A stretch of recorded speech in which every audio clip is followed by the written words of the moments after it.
He doesn't want to fight. He wants peace.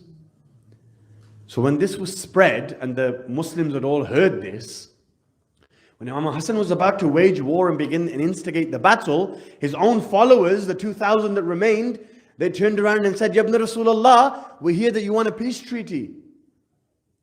The Imam says, I have never instigated a peace treaty. I am here to go to war.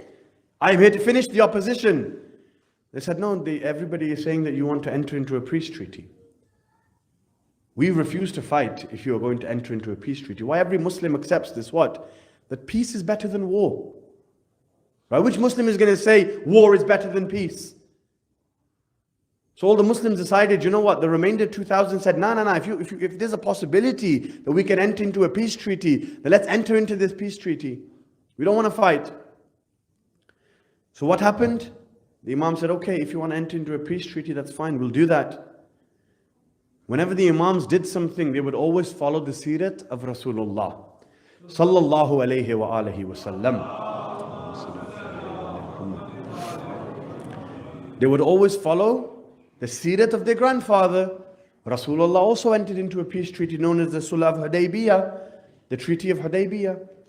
So just like the Prophet entered into a peace treaty, Imam Hassan also entered into a peace treaty. Next question. Does entering into a peace treaty mean that you are giving the other person your oath of allegiance? No. Because if you accept that, then you have to accept that our beloved Prophet, the greatest man to walk this earth without a shadow of a doubt, gave his oath of allegiance to the kuffar of Makkah.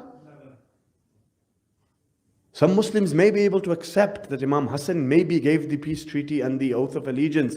Which Muslim today is going to say that Rasulullah bowed down to the kuffar of Makkah?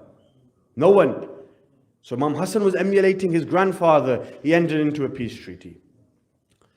What was the peace treaty? See, Imam Hassan knew that if I was to fight Muawiyah and Muawiyah was to kill me, even today, 1400 years later, the Muslims would still say, Muawiyah, may Allah be pleased with him, Hassan, may Allah be pleased with him, were great men. So Imam Hassan says, I will expose Muawiyah through my peace treaty. I will have certain stipulations in my peace treaty that I know he will not follow. And I will show you that I am on the haqq with this peace treaty.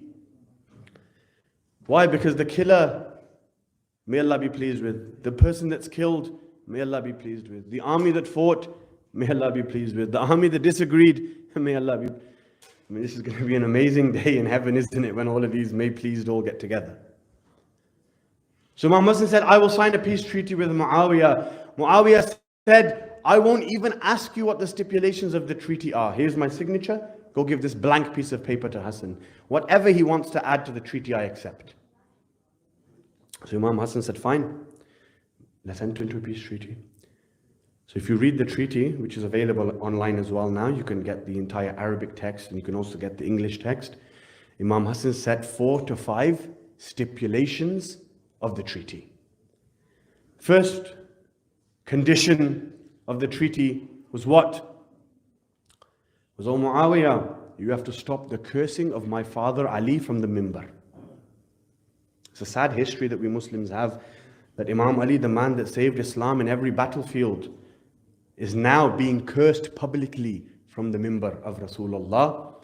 Every Jummah khutbah for 60 years during the reign of Bani Umayyah would begin with the khatib standing in front of the Muslims, and he would say, Bismillah ar-Rahman ar-Rahim, may God curse the son of Abu Talib.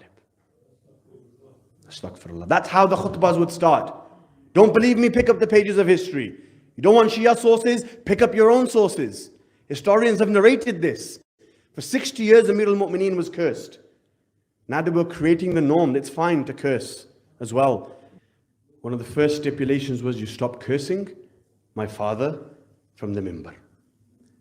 And the Muslims used to do it commonly. It was normal in Sham where Muawiyah was ruling. It was normal to curse. Second stipulation was what? Was that you stop killing the Shias of Amir al-Mu'mineen, the followers of Amir al-Mu'mineen. Muawiyah used to kill them a lot. He used to oppress them a lot. Prime example, if you've ever been to Syria for ziyarat, if you haven't, we pray inshallah you get to go. If you've been, we pray that you get to go again. Is what? There's a grave there of one of the companions of Amir al-Mu'mineen known as what? Hujr ibn Adi. Hujr ibn Adi was a staunch follower of Amir al-Mu'mineen. Muawiyah one day gathered his son of Hujr and said that if you do not denounce and curse Ali, I will kill you. Hujr says, if this is the stipulation, then I'd prefer it if you kill me. I'm not going to curse Ali. So Muawiyah says, okay, there's you, there's your son. Who shall I kill first? He says, kill my son in front of my eyes, then kill me. So Muawiyah says, what? A father would rather die first, right? And not see his son die. It's a painful, traumatizing experience. But oh Hujr, you're saying kill my son in front of my eyes, then kill me. What do you mean? He says, look, I am firm on the path of Ali, right? I know that I'm not going to deter from the path.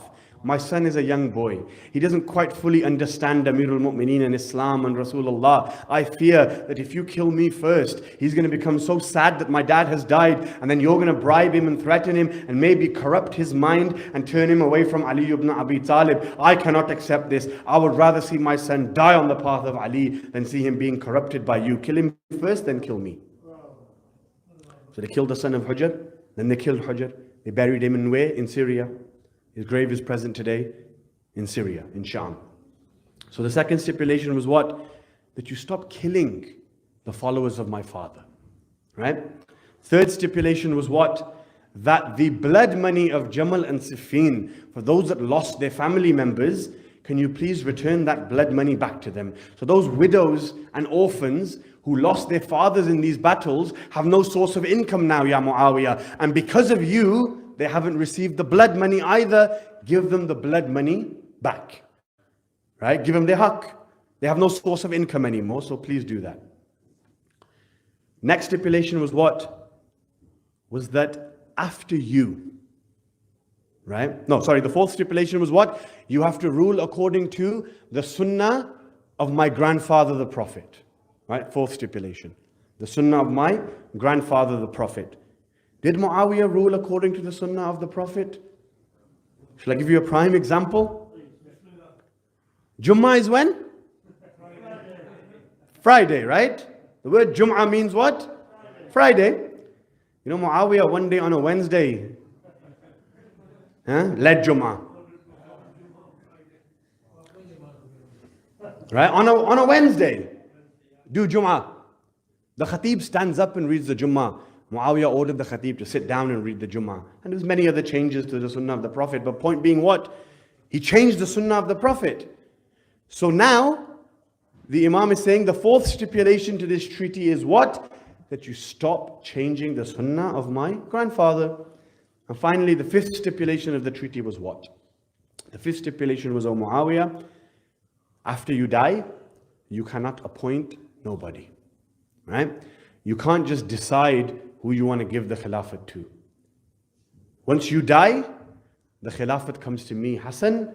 If I die, it goes to my brother Hussein. So these were the 5 stipulations of the treaty, and we've shown you already that he's broken all 5 stipulations. Stop cursing my dad, that didn't stop. So this peace treaty was broken, right? The stipulations were broken. We mentioned that he carried on cursing. We mentioned that he killed the companions. We mentioned that he didn't give the blood money back. We mentioned that he would do all this. So he broke the stipulations. And then finally, the last stipulation was that you don't elect anybody. Muawiyah forced people to accept Yazid. So Imam Hassan's stipulation was broken. Now Muawiyah reaches a stage where he says, look, I've broken all the stipulations of the treaty. The Muslims know what I need to do now is I need to kill Hassan. Right? How? I'm going to poison him. How am I going to poison him? Through his wife. Ju'da, the wife of Imam Hassan. So this woman is married to Imam Hassan. Muawiyah says, do you want to marry Yazid? She says, yes, I do. I'll give you some poison. Give it to Hassan. The moment he dies, I'll get you married to Yazid. So what does she do? She gives the poison to Imam Hassan. Imam Hassan passes away. She comes to Muawiyah. She says, now give me Yazid. He says, no. If you've killed your own husband, What are you going to do to my son?